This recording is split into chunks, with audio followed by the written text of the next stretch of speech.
नमस्कार, plus news में आपका स्वागत है। मैं हूं आपके साथ राजकृष्ण अंदर डालते हुए तक की मुख्य हेडलाइंस पर। बिहार विधानसभा का तीसरा दिन विपक्ष का तंज या जनता है सब जानती है।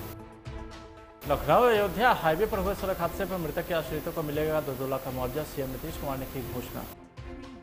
अनलोडिंग के दौरान ईंट लदे ट्रैक्टर में दौड़ा करंट, पिता पुत्र की हुई दर्दनाक मौत। और पुलिस ने छापेमारी कर भारी मात्रा में देशी शराब के साथ 3 महिला तस्कर को किया गिरफ्तार। अब खबरें विस्तार से। बिहार विधानसभा मानसून सत्र के तीसरे दिन भी 23 मार्च को विधायक की हुई पिटाई पर चर्चा की मांग उठी है। राजद पहले सदन के बहिष्कार का ऐलान किया था। स्पीकर के विशेष पहल पर राजद समेत तमाम विपक्षी सदस्य सदन में पहुंचे। सदन शुरू होते ही राजद के ललित यादव ने सवाल उठाया कि 23 मार्च की जो घटना हुई थी उस पर चर्चा हो, कार्यमंत्रणा समिति की बैठक तक सदन को स्थगित किया जाए। सरकार की तरफ से जवाब देते हुए संसदीय कार्य मंत्री विजय चौधरी ने विपक्षी विधायक पर तंज कसते हुए कहा कि आप नहीं होते हैं तो मन नहीं लगता है। राजद के विधायक भाई वीरेंद्र ने कहा कि जनता है सब जानती है। आज तो सुबह में जब हम लोगों ने अखबार में देखा कि हमारे सम्मानित सदस्य विपक्षी दलों के सदन का बहिष्कार करेंगे तो मन बड़ा उदास हो गया था। इसलिए कि भाई आप नहीं रहते हैं तो सरकार को मन कहाँ लगता है लोगों का काम करने में, क्योंकि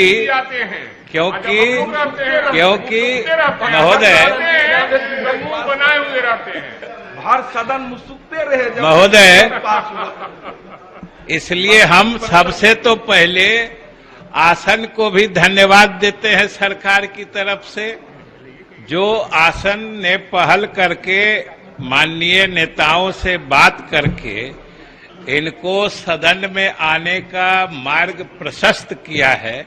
इसके लिए आपको धन्यवाद देते हैं। और आप सभी माननीय सदस्य जो फिर से आ गए तो आपका हम स्वागत भी करते हैं सरकार की तरफ से, और भविष्य में भी कभी नहीं चाहते हैं कि आप लोग हम लोग को छोड़ के बाहर रहिए।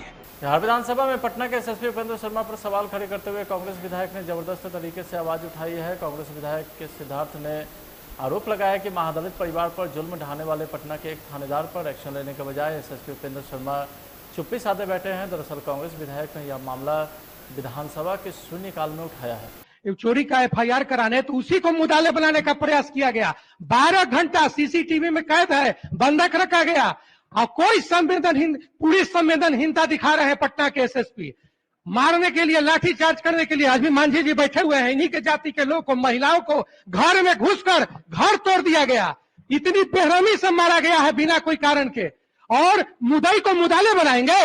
कहाँ है पटना के एसएसपी? क्यों नहीं जवाब दे रहे हैं? क्या कार्रवाई की है इस पर? विषय को भारतीय जनता पार्टी के एजेंडे में जनसंख्या नियंत्रण कानून शामिल है। केंद्र से लेकर के प्रदेश स्तर तक के बीजेपी नेता इस कानून की जरूरत बता चुके हैं, लेकिन अब बिहार विधानमंडल के मानसून सत्र में बीजेपी ने नीतीश सरकार के सामने बड़ा दांव खेल दिया है। बीजेपी विधायक ने बिहार विधानसभा में जनसंख्या नियंत्रण को लेकर के नीतीश सरकार से जवाब मांगा है।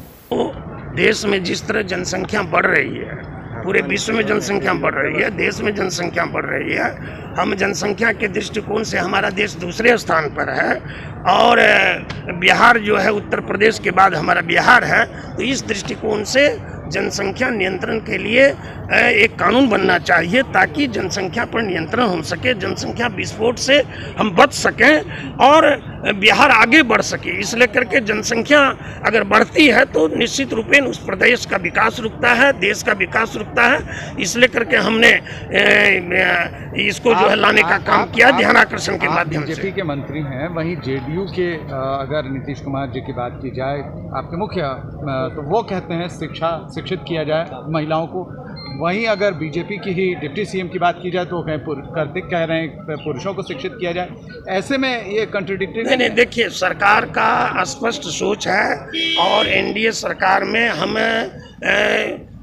जनसंख्या नियंत्रण के लिए जागरूक भी कर रहे हैं, शिक्षा के माध्यम से भी कर रहे हैं, स्वास्थ्य के माध्यम से भी कर रहे हैं। लेकिन मेरा कहना है, और जो स्थिति परिस्थिति है, जो देश के विभिन्न राज्य चिंता कर रहे हैं, बगल में उत्तर प्रदेश, आसाम और अन्य राज्य भी इसकी चिंता कर रहे हैं, कैसे जनसंख्या पर नियंत्रण हो और नियंत्रण के लिए कानून बने, तो निश्चित रूपेण मैंने इसीलिए ध्यानाकर्षण लाया सदन में कि इस पर जो है सदन सुने, हमारे मंत्री, हमारी सरकार सुने और सारे सदस्यों के साथ इस पर बात हो ताकि जनसंख्या नियंत्रण के लिए कानून बने। और मेरा कहना है कि बगैर कानून बने जनसंख्या नियंत्रण नहीं हो सकता है। जागरूकता भी आवश्यक है। स्वास्थ्य विभाग जो काम कर रही है उस क्षेत्र में वो अच्छा काम हो रहा है, और महिलाओं और जो हमारी छात्र छात्राएं हैं, पुरुष हैं, उनको भी जागरूक किया जा रहा है ताकि जनसंख्या के क्षेत्र में जनसंख्या वृद्धि नहीं हो। लेकिन कानून बगैर बनाए ये संभव नहीं। पर जेडीयू का कहना है कि पहले जनप्रतिनिधियों को जागरूक होना पड़ेगा। नहीं, ये तो सब पर लागू होगा। धर्म, जाति, मजहब सबसे ऊपर जाकर के लागू होगा। अब जिस तरह किसी को 4 बच्चे हो गए हैं तो बीच में तो बंद नहीं होगा। अब जो जहां से ये लागू अगर सरकार करती है नियम बना करके, तो ये सब पर लागू होना चाहिए। धर्म, जाति, मजहब से ऊपर उठ करके राज्य के विकास के लिए, देश के विकास के लिए, राज्य के सशक्तिकरण के लिए, और हर कोई की अच्छी परवरिश हो सके, हर कोई को अच्छी तालीम मिल सके, हर कोई का स्वास्थ्य अच्छा बन सके, इस दृष्टिकोण से जो है ये कानून बनाना बहुत जरूरी है। देखिए, हमारे माननीय मुख्यमंत्री पहले ही बोल चुके हैं, कानून बनाने से बेहतर होगा कि पहले जागरूक करें जनता को। और उसमें हम लोग बिहार सरकार कंपेयर करेंगे पिछले 15 साल पे पहले क्या था। महिलाओं को शिक्षा देना सबसे महत्वपूर्ण है जनसंख्या नियंत्रण कानून के लिए, और महिलाओं को शिक्षा दिया जा रहा है। जनसंख्या नियंत्रण पहले से नियंत्रित भी हुआ है बिहार में, खासकर क्योंकि महिलाएं यहाँ पढ़ना लिखना शुरू कर दी हैं, अच्छे से पढ़ाई हो रहा है, उनका शिक्षित हो रही हैं। मेरा एक पर्सनल राय ये है कि जो कानून आप जनता पे लागू करना चाहते हैं भाजपा वाले, पहले ये आपको पंचायती राज का जो चुनाव लड़ने जा रहे हैं, जितने जनप्रतिनिधि बनने की इच्छा रखते हैं नेतागण, या विधानसभा या लोकसभा या राज्यसभा, उन पे पहले लागू होना चाहिए। और उसी से एक अच्छा मैसेज जाएगा लोगों में, जनता के बीच में, कि जब नेता इसका पालन कर रहे हैं तो जनता खुद ब खुद इसका पालन करने लगेगी। मैं अपने माननीय मुख्यमंत्री के स्टैंड पे इनके साथ हूँ कि भाई पहले जागरूकता फैलाना बहुत ज़रूरी है। उसमें हमारी सरकार बहुत अग्रसर है। इसमें आप कह रहे हैं कि पहले जागरूकता फैलाई जाए, उसके बाद ये कानून लाया जाए, क्योंकि एक तरफ अगर जागरूकता फैलाने में आप असफल हैं फिर ये कानून लाएं। जनप्रतिनिधियों को भी आगे पहले आना, डेफिनेटली सबसे पहले जनप्रतिनिधियों को आगे आने चाहिए। तो क्या लगता है सर कि जिस तरह से पंचायत चुनाव में अब जिनके 2 बच्चे होंगे वही चुनाव लड़ सकते हैं, तो इसी संदर्भ में विधानसभा और लोकसभा में होना चाहिए? डेफिनेटली वैसा ही होना चाहिए। उसमें एक पीरियड दिया जाता है, 1 साल का समय रहता है कि भाई अगर जो प्रेग्नेंट हैं तो उनको इग्नोर किया जाए, 1 साल का समय दिया जाए, तो उसके बाद जो है ये कानून एकदम लागू होना चाहिए। बिहार की राजधानी पटना में अनलोडिंग के दौरान ईंट लदे ट्रैक्टर में करंट दौड़ गया। इस हादसे में पिता पुत्र सहित 3 लोग जख्मी हो गए। इनमें से पिता पुत्र की मौत हो गई है। घटना पटना सिटी के अगमकुआं थाना क्षेत्र के 0 माइल स्थित न्यू आयोसिक कॉलोनी की है, जहां ईंट उतारने के दौरान ही ट्रैक्टर बिजली की तार की चपेट में आ गया। इस हादसे में ट्रैक्टर के खलासी भी गंभीर रूप से जख्मी हैं।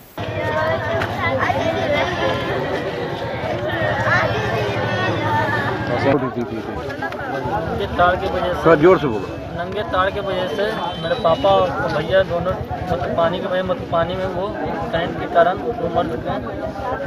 और ये ये लापरवाही की वजह से बिजली विभाग का आवेदन नहीं दिए थे। ये एक खंभा भी नहीं गड़ा, ये लोग हैं ऐसा ही तार नंगे छोड़ दिया गया। बिजली विभाग को आवेदन दिया गया था।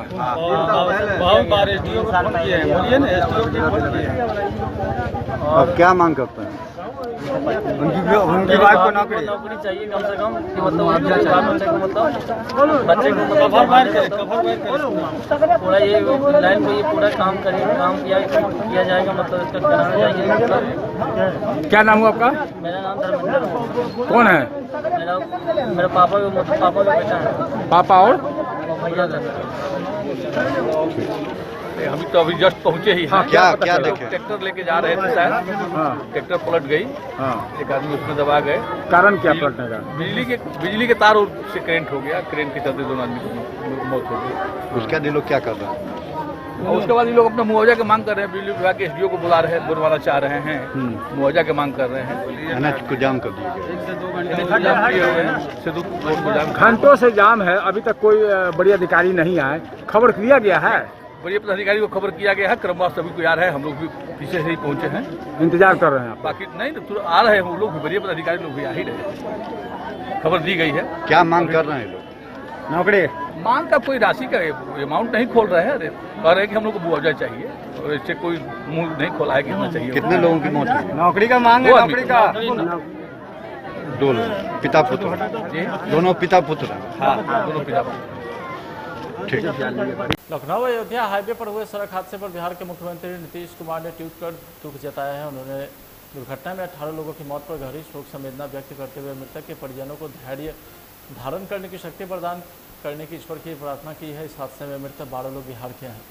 मुख्यमंत्री ने बिहार के अधिकारियों को मौके पर जाने का निर्देश देते हुए मृतक के परिजनों को 2-2 लाख का मुआवजा देने का ऐलान किया है। तो यूपी के बाराबंकी में बस और ट्रक की टक्कर में हुई दुर्घटना में बिहार के 18 यात्रियों की मौत और दर्जन भर यात्री के घायल होने की दुखद खबर सुनकर तेजस्वी यादव ने भी ट्वीट कर शोक जताया है। मृतक के परिजनों के प्रति संवेदना व्यक्त करते हुए सरकार से उनके परिजनों को मुआवजा, घायल के समुचित उपचार की व्यवस्था की मांग करता हूँ।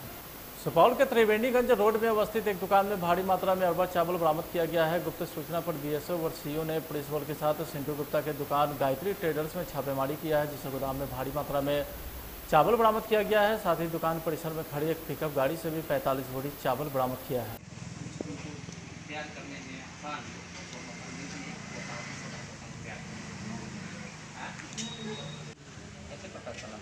जा रहे थे सर त्रिवेणी।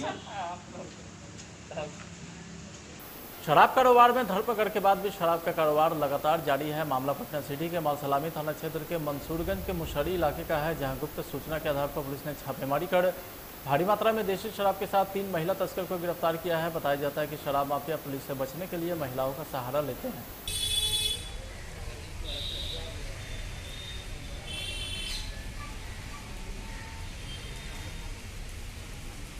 मंसूरगंज मुशहरी में शराब के विरुद्ध छापेमारी की गई। महिला सिपाही और संयुक्त रूप से जो है इसमें लगभग 150 लीटर शराब की बरामदगी हुई है। 3 व्यक्ति की गिरफ्तारी हुई और लगातार अभियान चलता रहेगा। लगातार शिकायत मिल रहा है, कार्रवाई भी हो रही है। प्रत्येक सप्ताह हाथ दोषा छापेमारी की जा रही है। वार्ड नगर परिषद के वार्ड नंबर 23 काजी चक की जनता जल जमाव का दंश झेलते आ रही है। पूरा वार्ड जल जमाव की चपेट में है। स्थानीय प्रशासन और नगर प्रशासन के द्वारा कोई कार्रवाई नहीं होने की वजह से आक्रोशित जनता ने काजी चक के पास NH 31 को भीषण जाम कर दिया है। यातायात व्यवस्था पूरी तरीके से चरमरा गई है। जाप नेता श्यामदेव सिंह चौहान के नेतृत्व में आक्रोशित जनता वार्ड प्रशासन और वार्ड नगर प्रशासन के विरुद्ध जमकर नारेबाजी भी कर रही है। हम लोग 8 साल से जिंदा है, 8 साल से झेल रहे हैं। इनकलाब जिंदाबाद, नगर प्रशासन मुर्दाबाद, मुर्दाबाद, मुर्दाबाद। पिछले 8 साल से पिछले चुनाव वक्त मैं SDO को ज्ञापन दिया, मैं नगर पालिका को ज्ञापन दिया, इस बार भी रिमाइंडर दिया, लेकिन यहाँ SDO भी आए, यहाँ नगर पालिका के चेयरमैन आया। पूरे वार्ड में पाइप बिछाकर लूटने के लिए इनको जो है, लेकिन इस ये वार्ड नंबर 23 को देखने के लिए इनको नहीं है। इनके पास कोई पैसा नहीं है। SDO यहाँ आया, नगर पालिका के चेयरमैन आया, लेकिन अब तक यहाँ की जनता जो है ये पानी में, ये सड़ा हुआ पानी में ये रहने के लिए जो है मजबूर है। अब कोई विकल्प नहीं है। SDO को कहते मैं परेशान हूँ, मैं नगर पालिका को कहते थक गया। अब कोई विकल्प नहीं है, आर पार की लड़ाई होगा। जब तक ये प्रशासन यहाँ पानी निकालने का व्यवस्था नहीं करेगा, तब तक यह जाम जारी रहेगा। जल जमाव के विरुद्ध जाम लगा हुआ। बिल्कुल बिल्कुल। डेंगू पूरा फैल रहा है पानी में, नहर का पानी है। घर में 2 लोग बीमार पड़ रहा है, 4 लोग बीमार हो रहा है। मैं SDO को कहा, मैं नगर पालिका को कहा, थाना को कहा, लेकिन कोई सुनने वाला नहीं है। नगर परिषद बोलता है कि तुम लोग को पानी में सड़वाएंगे, इस सड़ा हुआ पानी में हमको वोट नहीं दिया तुम्हारा पार्षद, इसलिए तुमको हम पानी में सड़ाएंगे। तुम जहाँ जाना चाहते हो, पटना जाओगे, मुख्यमंत्री के पास जाओ, तुम मोदी के पास जाओगे, जाओ, लेकिन इस पानी को हम निकलने नहीं देंगे। ये हमारा चेयरमैन कहते हैं। नालंदा के लहेरी थाना क्षेत्र के भुराव पर पुत्र ने अपनी मां का रस्सी से गला घोटकर हत्या कर दिया। मृतक गंगा महतो की 70 वर्षीय पत्नी रामसखी देवी है। हत्या को आत्महत्या में तब्दील करने के लिए घर में सबसे ऊपरी मंजिली पर मां को कपड़ा सुखाने वाली रस्सी के सहारे लटकाकर टांग दिया भी था। मृतक के दामाद आनंदी कुमार ने बताया कि संपत्ति विवाद में बेटों ने मां की रस्सी के सहारे गला घोटकर हत्या कर दिया है।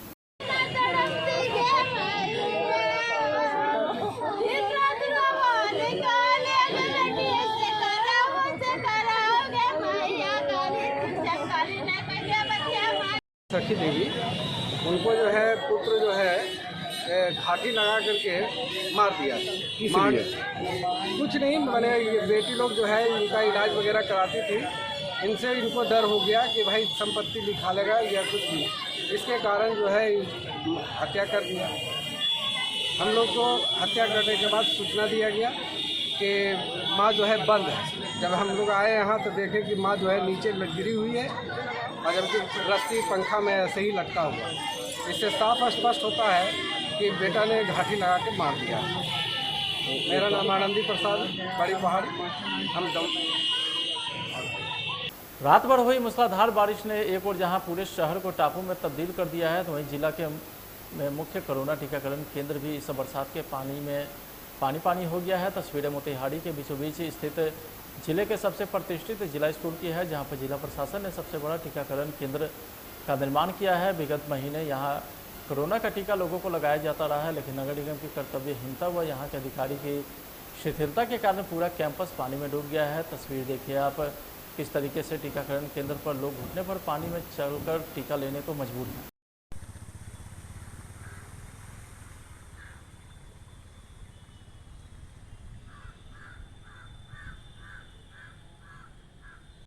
रास्ता में कैसा पानी है या स्कूल में पानी कैसा दिखाई देगा? पानी तो है इतना, पर हेल करके गए थे। जाने के बाद क्या हुआ? वो कोविड सीट हमको सुई पहले ऊपर पड़ा हुआ है, तो यहाँ पर नहीं है। जिला स्कूल सदर हॉस्पिटल जा रहे हैं। क्या यहाँ कैसे गई है पानी हेल कर? क्या पानी हेल कर गए, यानी पानी चारों तरफ दिखाई दे रहा है? हाँ, पानी चारों तरफ। क्या नाम बताइए अपना? माला देवी। बक्सर जिले में त्रिस्तरीय पंचायती चुनाव की अधिसूचना जारी नहीं की गई है। राज्य निर्वाचन आयोग के द्वारा अधिसूचना जारी करने के बाद चुनाव कार्यक्रम की विधिवत घोषणा भी होगी, जिसके बाद चरणवार तिथि की जानकारी दी जाएगी। हालांकि जिला प्रशासन के द्वारा चुनाव के प्रस्तावित कार्यक्रम भेजा गया है। इसके तहत जिले में पंचायत चुनाव का आगाज राजपुर और समाप्त सिमरी प्रखंड में होगा। लेकिन अब की बार अगर हम बात करें तो ज़्यादातर पंचायत की तो ग्रामीण इन 5 सालों के बीच नल जल योजना, ग्रामीण सड़कें, लॉकडाउन में हुए बेरोजगारी में कोई सहयोग नहीं मिलने पर अपने मुखिया से नाराज दिखे हैं। बदलाव चाहते हैं जी। क्यों बदलाव का वजह? बदलाव का वजह है ना, क्या वजह? सब अपना अपना काम करते हैं, अपना अपना पहचानते हैं। हम लोग को कोई नहीं पहचानते हैं। गरीब आदमी को क्या पहचानता है गरीब? अच्छा, 5 साल के कार्यकाल में विकास का कार्य कैसा रहा आपका पंचायत में? वही तो रहल बा, जो अपना चिन्हता होकर अपन करता, जो निकल चिन्हता कोई नहीं करता, सब अपन ना करेला, दूसरा क्या करता है गरीब। तो आपकी पार्टी? आपके बदलाव चाहिए। आपका परिचय? मनोज कुमार यादव।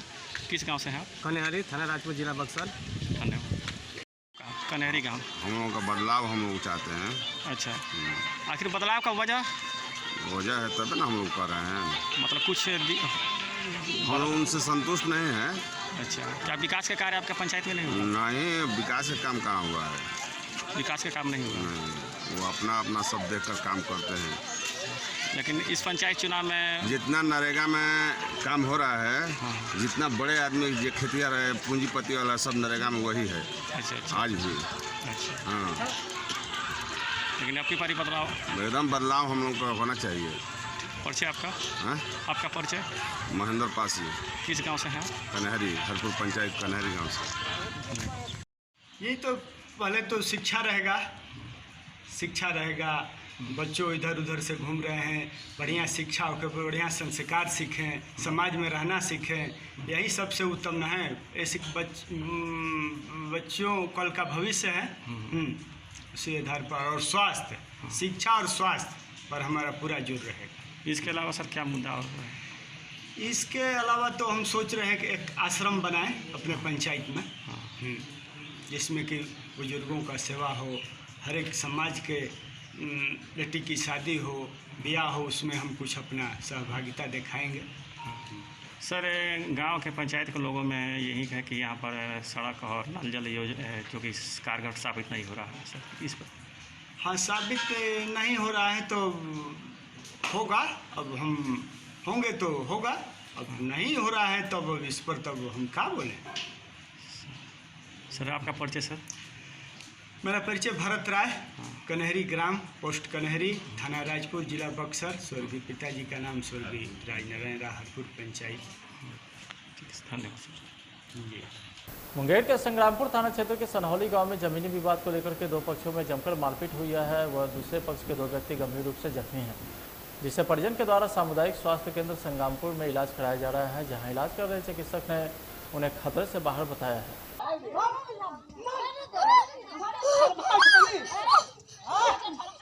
नीचे उतर नीचे।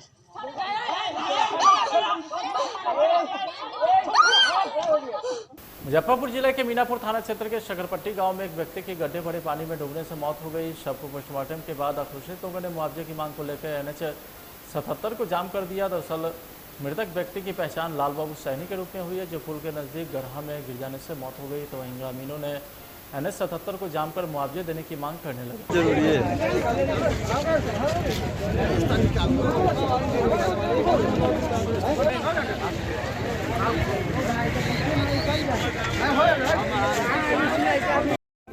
किस लिए जाम लगाए हुए हैं? मांग कर रहे हैं। क्या चीज़ का मांग कर रहे हैं? बाढ़ में डूबी जाए इसलिए। कौन लगता है आपका? भैया। कितना वर्ष का? 40 साल। कौन सा गांव है आप लोग? शकरपट्टी। मुआवजा का कुछ आश्वासन मिला? कुछ नहीं, अभी कुछ नहीं मिला। मामला क्या है? मामला है कि जाम किया गया है। कोई CO साहब अगर जाते चेक कर देते मेडिकल में, तो घटने नहीं किए। कैसे घटना हुआ? घटना हुआ कि डूब गया, क्या गाँव पिछल गए। काई लगा हुआ है रास्ता में, पुल के नीचे से रास्ता है, ब्रिज के पानी ज्यादा है। आपका कौन लगते हैं मृतक? भाई है। कितना उम्र है उनका? 40 साल। नाम क्या है उनका? लाल बाबू सैनी। गाँव? शंकरपट्टी।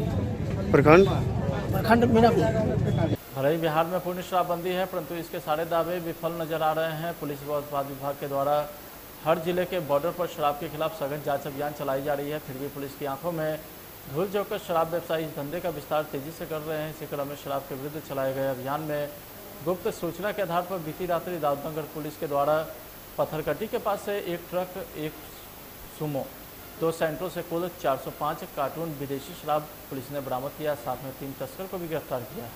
फिलहाल आज की खबर में इतना ही। आप देखते रहे। नमस्कार।